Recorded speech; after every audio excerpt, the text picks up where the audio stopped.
Bonjour à tous, bienvenue sur Sensation. Le 31 mars dernier, le collectif national des associations d'obèses pour CNAO a organisé un colloque sur l'obésité en France et dans le but d'interpeller le futur ou la future présidente de la République.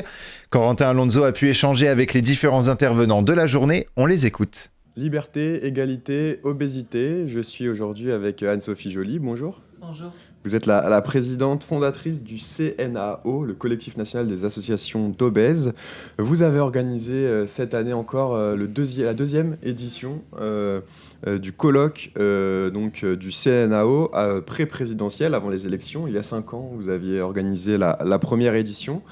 Quels sont les objectifs de ce colloque et est-ce qu'on a avancé depuis 5 ans ? Alors, on a avancé depuis 5 ans, c'est une certitude. L'objectif du collectif et surtout de ce colloque, de cette deuxième édition, c'est de se dire si on a un changement de gouvernement, qu'on ne se retrouve pas dans un cas de figure qu'on a déjà vécu, où on avait avancé avec un ancien gouvernement et l'arrivée du nouveau, en fait, a tout démonté en 8 mois. Et c'est juste insupportable, c'est juste de la déconsidération, c'est juste de la folie pure. 33 millions de personnes sont en surpoids et en obésité en France. C'est la 4e cause de mortalité dans le monde. Les chiffres de l'OMS sont catastrophiques, même les plus grosses prévisions catastrophiques, on va les dépasser avant 2030. Donc c'est de se dire, demain, sur les 5 plus gros présidentiables, de ceux-là vont arriver au pouvoir. Pour moi, il est une priorité nationale que ce gouvernement prenne en charge et s'investisse. Et nous, on a demandé s'investisse dans l'obésité et dans la lutte contre l'obésité avec de la prévention, etc. Mais se disent, on fait un plan décennal, ce que nous réclamons, sur la prise en charge de l'obésité, avec de la prévention, avec de l'information, avec de la réglementation sur l'alimentation, etc. Vous avez contacté les différents représentants des candidats à l'élection présidentielle. Est-ce que tous vous ont répondu ? Alors, on a interpellé les 6 plus gros présidentiables. La majeure partie, 5 sur 6, nous ont dit oui, ça nous intéresse, on vient. On vient où on vous donne effectivement notre retour de prise de parole. L'un d'entre eux, effectivement, n'a pas jugé bon de venir répondre à nos questions. Donc ça, c'est effectivement l'équipe de Monsieur Mélenchon et je le déplore, c'est bien dommage. Mais voilà, on verra ce que les élections vont nous donner comme résultat des présidentiables, mais effectivement, le but du jeu, c'est de défendre la population.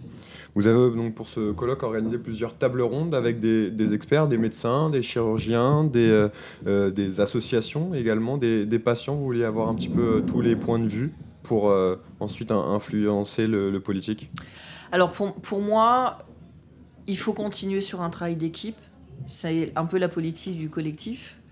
C'est de se dire on ne peut avancer que si on est sensibilisé et si tous les acteurs sont autour de la table et vont pouvoir avancer avec nous. Donc en fait, voilà, c'est de se dire l'agroalimentaire, la restauration collective, les politiques, les professionnels de santé, les sociétés savantes, les académies, etc. sont là, et aussi la population, qui est importante. Donc, et les journalistes qui sont là aussi, qui nous relaient l'info. Alors, pour moi, c'est d'une évidence, et c'est un peu comme ça qu'on travaille, mais il faut avancer, et on ne pourra avancer que si on est tous ensemble. Une des tables rondes, c'était sur le thème de la discrimination Oui. par rapport à l'obésité. Est-ce qu'on a avancé depuis quelques années sur le sujet ? Est-ce qu'il faut toujours plus sensibiliser encore et encore la population sur le sujet ? Alors, sur la discrimination, c'est un sujet qui, vous l'avez vu tout à l'heure, c'est fort en émotion. On a été quelques-uns à mettre nos tripes sur la table. C'est pas facile.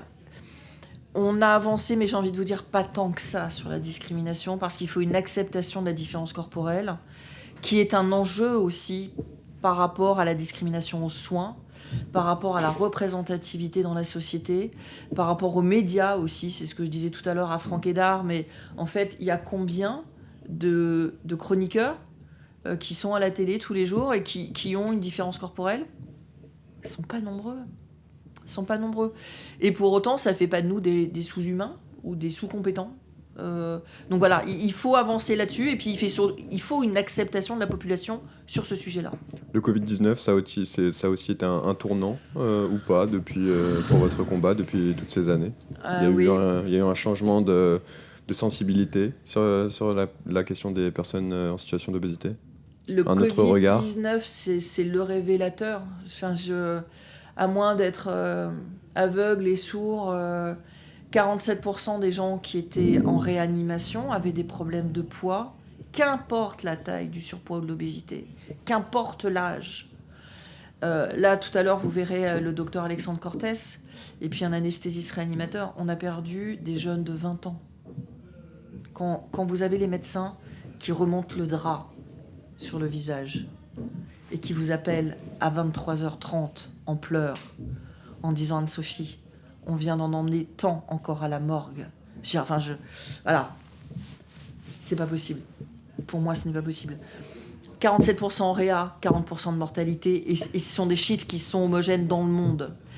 On sait qu'il y aura d'autres pandémies. On sait qui va, une fois de plus, va être touché.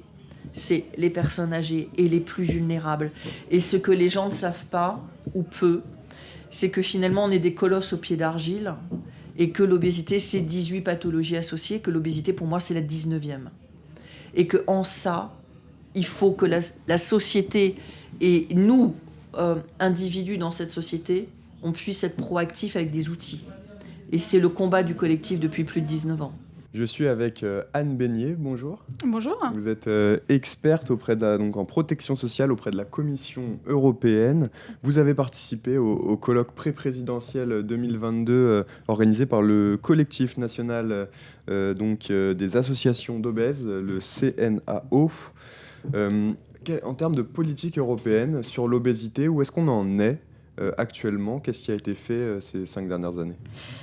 Alors sur la politique de l'obésité et de la santé, on va dire plus de manière générale, alors on a une grande disparité au niveau européen. Vous avez des pays comme les pays Malte ou la Croatie qui sont à 65% de personnes en surpoids. La France comme l'Italie sont les derniers pays, donc les mieux positionnés, puisqu'on n'a que 47%, je dis que, alors que c'est quand même déjà énorme, 47% de personnes en surpoids, mais quand même 8 millions de personnes obèses en France, il faut bien le signaler. La santé donc, n'est pas une compétence de l'Union européenne, elle vient en soutien des pays. Donc là, je tiens à souligner notamment le nouveau programme européen EU for Health, qui a vu son budget donc, augmenter, qui a été multiplié par 20. Donc on est à plus de 9 milliards aujourd'hui, ce qui est assez conséquent, notamment en matière de dépistage. Et le dépistage, on en a parlé pendant le colloque de l'obésité, est très important. Donc l'Union européenne vient en renfort des pays, ou alors à des actions comme le Nutri-Score, mais là encore, ça prend des fois du temps, parce qu'il faut qu'on se mette d'accord entre nous, entre tous les États membres. Donc c'est ça qui est très complexe. Et c'est pour ça que j'avais à cœur de venir participer, parce que donc, on avait, moi-même, j'avais été investigatrice du Nutri-Score quand j'étais au cabinet ministériel. Donc c'est vrai qu'il y a encore beaucoup de choses à faire, mais la France est plutôt bien positionnée. Mais c'est ce que j'ai dit, attention, qu'on ne reste pas sur nos acquis, d'être bien positionné et de continuer à avancer sur le sujet de l'obésité, également au niveau européen et par rapport à nos voisins qui sont très mal positionnés, comme je l'ai déjà dit. Vous êtes intervenu dans la table ronde qui parlait du manifeste du CNAO. Alors justement, donc avec vous, plusieurs docteurs, professeurs, présidents d'associations. Qu'est-ce qui est faisable aujourd'hui dans le manifeste du CNAO ? Ils ont réclamé une prise en charge de 100% pour les patients obèses. Est-ce qu'on peut aller aussi loin ou est-ce qu'il va y avoir des blocages au niveau européen ? Non, on peut aller, on peut reconnaître l'obésité comme pathologie chronique et en ALD, ça c'est tout à fait possible. On l'a reconnu, et je le déplore, par la voie parlementaire, l'endométriose il y a quelques mois de ça. Normalement, c'est aux autorités sanitaires de reconnaître. Je trouve ça dommage d'attendre l'obésité reconnue et par tous les spécialistes du sujet comme une maladie. Les ALD permettraient de la reconnaître en ALD, de leur permettrait donc un meilleur accompagnement, un meilleur suivi du patient, une meilleure formation aussi des professionnels qui ne maîtrisent pas totalement des fois le sujet de l'obésité. On le voit encore comme un sujet de manger moins, faire plus d'activité physique. Or, ça n'a rien à voir du tout. C'est la fin de cette édition, merci de nous avoir suivis et pour revoir ou réécouter cette émission, rendez-vous sur notre site et application Radio Sensation.